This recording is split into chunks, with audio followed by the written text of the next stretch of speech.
As promised, folks, this is the rest of this first chapter, study number one, on how to become a warrior of compassion and overcome all of the manipulation, all of the feelings of lack of self worth, all of the socialization that has happened to make us less powerful than we really are.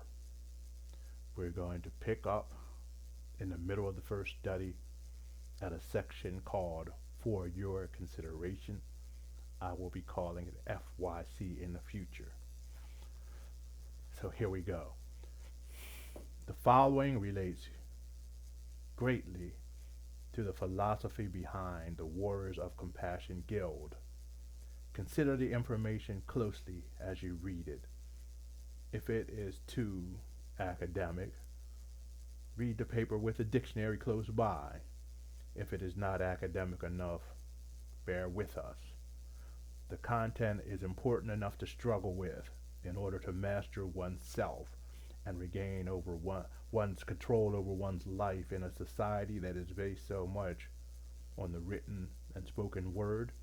It is necessary to become adept at using both. As you read, consider the way that it is written, realizing that you will need to be able to write in the following style someday. Take notes on your thoughts and feelings about the subjects broached. Too often in our society, we read through quickly or we skim information. This is a chance to delve more deeply into what you have read and also your own feelings. Not anyone else's feelings, but your own feelings. There's a great struggle and much conflict in our daily lives when we make attempts to bring together spirit and matter in a contemporary Western paradigm. The same difficulties exist when we attempt to apply the beliefs of justice, equity, compassion, democracy, and love of neighbor, friend, and stranger to our lives and lifestyles for similar reasons. From the perspective of indigenous peoples and many mystics who develop mindsets similar to many indigenous cultures, these difficulties are often attributed directly to the Western concept of reality. Donna Marimba Richards expands on this concept of the Western worldview in her description of the differences in worldviews of European Americans, African Americans, and Africans. In this case, Richard gives us a working definition of worldviews. Richards writes, worldview refers to the way in which people make sense of their surroundings, make sense of life and of the universe. When we have difficulty making sense of life's circumstances and vicissitudes, we usually turn to religion. The term worldview is related to religion, but not necessarily in its institutionalized form. I go on, this concept of religion being associated with worldview is very interesting. There are covert sets of norms and standards of behavior in our society that are often lived out religiously. There are sets of foundational beliefs that underlie our society's concept of reality to the extent that they are usually accepted without question. One often only recognizes these covert sets of boundaries when one steps outside of them. Those who dare to challenge them, like many prophets and sages of the past, are often accused of attempting to destroy the identity or the very fabric of the society. One such idea that underlies the Western technological society is one of power, control, and destruction. Realities are split into pairs of opposing parts. Conventionally, one of these becomes valued, while its converse is understood as lacking value. One is good, the other is bad. It then becomes necessary, valued behavior, to attempt to destroy one, the bad, while the other ascends to supremacy. The human response to the universe, for instance, is separated into reason and emotion. Reason then becomes the valued aspect of humanity. That was written by Richards also. If reason becomes the valued aspect of humanity, it must be used to eliminate all that is placed in opposition to reason, such as emotion, intuition, and all the things that involved heightened emotion or altered states of awareness. This includes spirituality. As long as we in the West are trapped in the paradigm of dualism and the need to put down, to destroy everyone and everything that is not like us, we will never be able to bind ourselves back to the whole and live in the reality of the vastness of the cosmos, or live out our own higher ideals. Marimba writes the African worldview, and I add, and many indigenous people's worldview is characterized by unity, harmony, spirituality, and organic interrelationship. The European worldview is characterized by compartmentalization, isolation and separation, controlled power relationships, conflict, which is tension, materialism, and mechanical relationships. As a result, traditional African society is a microcosm of the natural cosmic environment in which people are actively and closely involved and with they identify, whereas Western society is an unnatural, technically efficient order set within an artificially materialized universe in which people experience pain and alienation, both from the mode in which they are forced to function, their institutions, and each other. This artificial system, in my words, must be dismantled if we are ever going to be reconnected with the rest of the cosmos.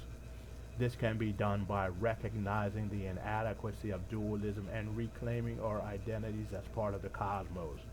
This means recognizing that we are whole individuals who are spiritual, material, emotional, logical, rational, and creative, and recognizing that all these characteristics have equal value. It means acknowledging the fact that all of these characteristics, these opposites, exist together in reality instead of being separate, compartmentalized pieces. We are much more than we think we are as a society. At the same time, we are much less than we think we are as egos. We can further explain this assumption by looking more deeply at the building blocks of our society that support concepts of alienation and separation from ourselves, as well as the universe around us. One of the major building blocks is competition. During our younger years, competition is one of the main tools used to teach us about the need to win and to prove that we are worthy individuals. Early on, we learn that we can outdo someone else and that is a good thing. There are those who say that this country is based on competition and that healthy competition is good for everyone. There, however, are certain criteria for testing the health of the competition that exists in our society according to Horney, as extrapolated in a spirituality named compassion, and whether it is for building up the individual or creating aggressive dominator behavior in the individual.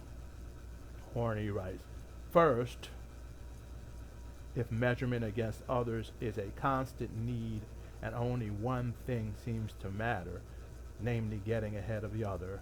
Second, when ambition, even if repressed, drives one to be not only better than the other or others but the best, the need to be unique and exceptional interferes then with the very ability to enjoy success.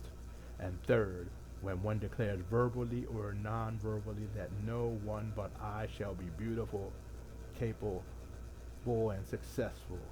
In this way, competition is aimed at destroying the other rather than creative construction of oneself. This fits well into the dualistic worldview that says one person, thing, or way of being has to be right and the other wrong. The one who is right must use his or her power over to utterly destroy the one who is wrong.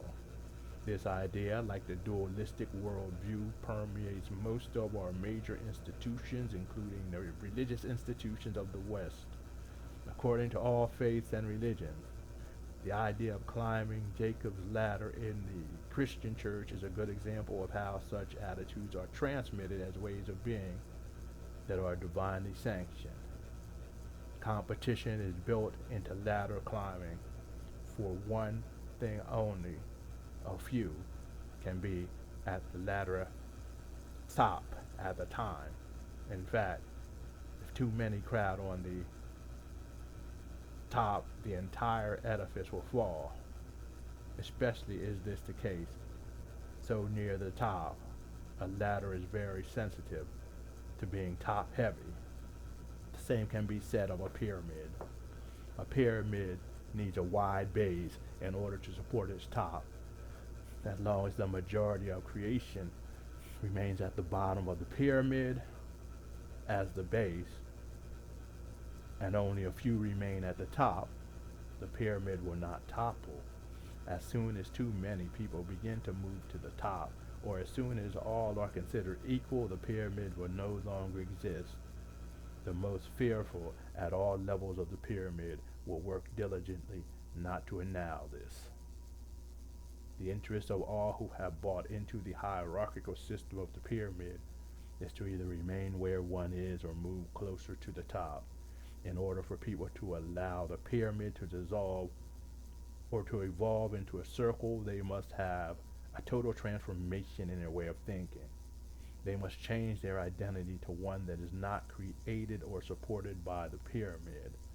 This takes a spiritual awakening and or remembering who and what they really are outside of the pyramid. A great hindrance to the necessary transformative process is the institutional religious structure. The structure that was originally set up to be prophetic and to support healthy growth and change has become part of the pyramid and has become so inundated with the competitive mindset that it is not fighting to hold on to its own position on the pyramid. That it is now fighting to hold on to its own position in the pyramid. It's no longer trying to transform the pyramid into a circle.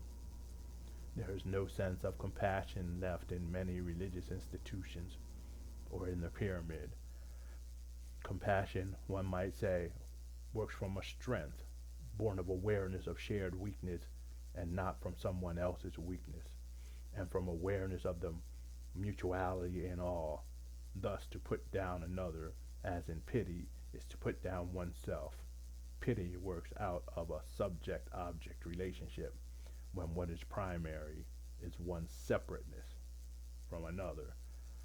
This pity is a result of sentimentalism. According to Matthew Fox, sentimentalism is what has replaced compassion in our religious institutions. Sentimentalism and piety are more aligned with the competitive nature that exists in our society than the ideas expressed by Jesus, the Hebrew scriptures, and many other scriptures used throughout the world in various religions and philosophies. True religious scripture speaks of compassion as mercy and or justice making, doing the deliverance that justice is all about. Sentimentalism was not always a central thing in the Christian church. It can be traced back to the Middle Ages. In the Middle Ages, a sentimental piety was developed that sidetracked the true meaning of compassion, and instead of celebrating and relieving one another's pain together, the people drew up a minute inventory of the torments afflicted on Christ.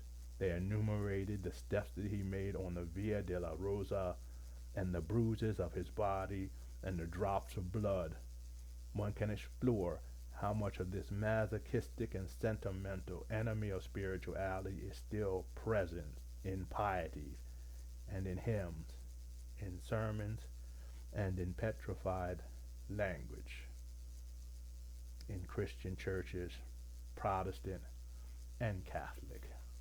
That is written by Matthew Fox. This sentimentalism ultimately became the core of what it really meant to be a good Christian. It is completely understandable that we, as a nation that has Christianity as a majority religion and which was settled by Protestants and Catholics, are greatly influenced by pious sentimentalism instead of compassion or doing justice. Sentimentalism, according to Matthew Fox, is a rancid political consciousness that blocks authentic spiritual development. It actually interferes with the natural flow of energy outward that persons are born with. It is flight from politics and a flight from justice making. And so this sentimentalism is dwelling at the heart of our powerful religious system and is being poured out into the society at large by the institutions within that system. It's being presented as doctrine from the throne of the heavens. It is blocking the development of real compassion, the only thing that can heal our society and ourselves. It, along with competition between various churches and faiths, are impeding our ability to dismantle an unjust hierarchical system and to develop the trust in each other that we need. It is teaching us to sustain the hierarchy instead of transforming it by keeping those who are on the lower levels than we are, sedated by supplying their basic needs. It also teaches us to feel good for helping the unfortunate wretches who are beneath us on the ladder. It isn't teaching us, however, that we should be doing this, having mercy, but we should also be transforming the pyramid into something more equitable. Religious institutions are not the only institutions that stop us from entering into the fullness of the compassion that exists within each of us. Our educational system does also. Our educational system perpetuates competition throughout all educational levels. It upholds Western European rationalism as the only valid form through which to express wisdom and to learn. This teaches us detachment, separation, and how to hate without our conscious interfering. As Boltman and Miranda both point out, the word hatred in the Bible means a simple lack of compassion, an apathy, a coldness, an abstractness to the presence of neighbor, or an indifference to it. But the rationalist tradition in the West, and inculcated into our very patterns of thinking and action, including our theology and our institutions, is a deconstructionist approach to living. One might even say it is an educational system that educates us in hatred and how to be haters and cold-hearted or uncompassionate people. And so we move beyond this FYC, but take time to think about it. Take time to look at it and see what you agree with and what you don't agree with. It is not our desire to change your mind or to brainwash you and tell you what to think. Our desire is that you begin to think critically yourself and to understand these things yourself, so that when you become a great warrior of compassion, you can help other people. Now included in these lessons is something called a TME, or this month's exercises. We are going to give you exercises to do each month, to do for at least 21 days, if possible, before going to the next Word of Compassion lesson.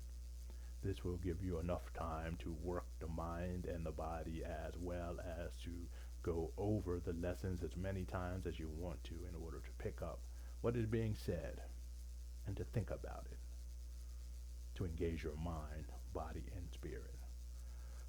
And so this month exercises are as follows.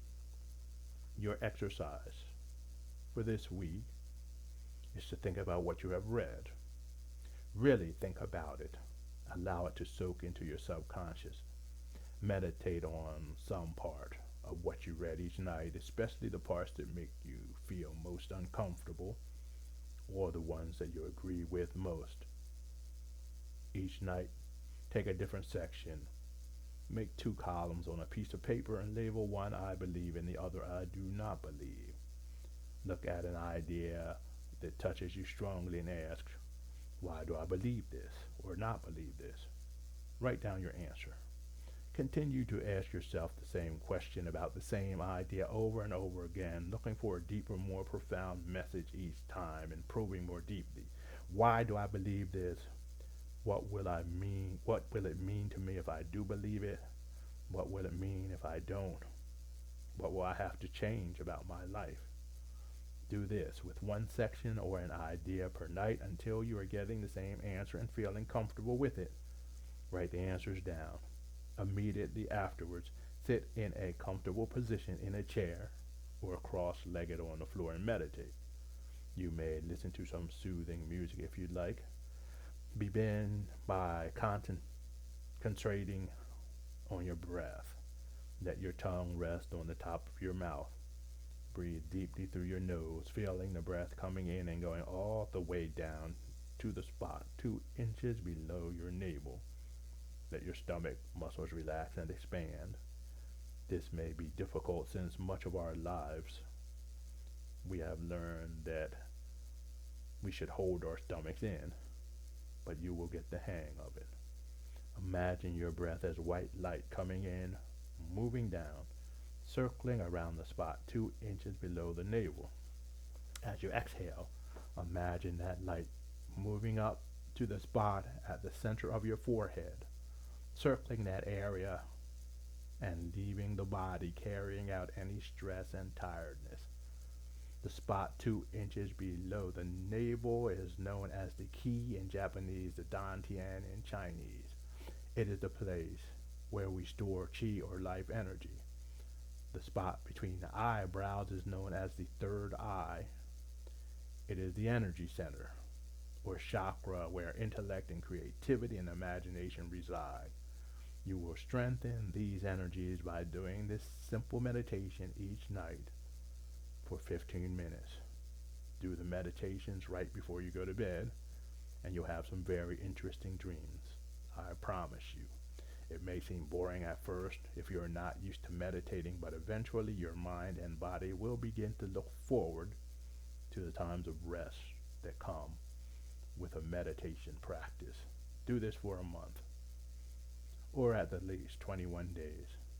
Next month, we will look at some more of the philosophy behind the WOCG, and we'll begin to look at the pyramid of identity formation, how we are made to support it, and how we are forced to trade our power with others and our power within ourselves in order to gain the support of those over us, and also to support the power over system used to disempower us and the majority of people. And so next month we will be adding another lesson. Please leave your comments as you would like. I'm going to try to set up a group here on Minds so that you can talk with each other and communicate with each other about how these things are going as we go on lesson after lesson. And you can also visit our website at www.nextstepcoaching.mysite.com www.nextstepcoaching.mysite.com to find out some of the other things that we are doing, and if you would like to get involved in them. We are especially having a GoFundMe campaign where we're raising money to help create various forms of meditation, a lot of online content, and to do energy work, massage, and to teach Qigong lessons at a reasonable, discounted price. Namaste, everyone.